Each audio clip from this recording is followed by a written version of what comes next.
Yesterday you looked at the volume of a triangular prism. Today I want to go through with you how you find the volume of other types of prisms. The first thing I want to look at with you is what is meant by a prism. A prism is a three-dimensional shape, such as this cylinder, so wonderfully drawn by me. I apologise for my artistic skills. And the definition of a prism is a 3D object that has a cross section that is constant throughout. So now we need to discuss what is meant by a cross section. If you imagine taking a knife and cutting through the cylinder here, the face that would appear would be identical to this circle here. So therefore that is what is meant by the cross section. Now if you were to cut the cylinder there, it wouldn't have the same cross section as if I cut it there. But because it has a cross section that is identical through one plane of the shape, that is what is meant by a prism. So this is a much easier formula to use rather than, oh, I multiply the length by the width by the height, because you can see this doesn't have a length or a width, but it does have a height. So let's look at this and look at some other different examples as well. So the area of the cross section. This is a circle, the radius is 2. The formula for the area of a circle is something called pi r squared, and then we multiply that by 5. So this is a Greek letter. The Greeks discovered that the distance around the circle was always a little bit more than 3 times the diameter. So that's where that comes from.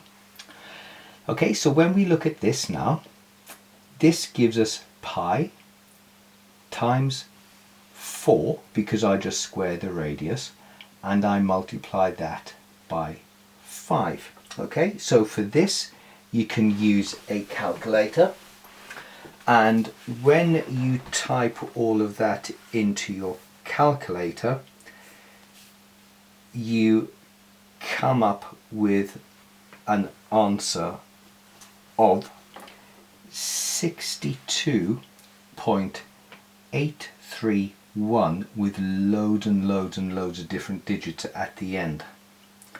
So what you do is you just rewrite that down to 2 decimal places. So here we're going to say it's 62.83, and because we're dealing with volume, the units are meters cubed. Okay, now great thing is, because this is being videoed, you can go back and replay that and watch it as many times as you want, and I strongly suggest you make some notes as well. All of the volumes that I'm looking at with you today will come up in the worksheet. Okay, so that's the first one. Another demonstration of my wonderful artistic skills. This is meant to be a parallelogram or a prism with a parallelogram face. Okay, and it's exactly the same thing. It's the area of the face multiplied by the length. So again, it's back to this cross section. If I were to take a knife and cut down through this parallelogram face, I'd end up with another parallelogram, and so on and so on and so on. I should have said in the beginning that the most common example of a prism is a Toblerone bar, because when you snap off the triangle you see the same triangle. So area of a parallelogram is just base times height. So it's worthwhile writing everything down. So volume is 4 times 2 times 5 meters cubed. So you don't need a calculator for this, because this is pretty straightforward. 4 times 2 is 8, 8 times 5 is 40, so that gives me 40 meters cubed, okay, as a volume. Moving on to another shape. This is meant to be a trapezium. Now, there's a great way of finding out the area of a trapezium. You could split it into triangles and a rectangle, but why bother with that when you can use a different formula?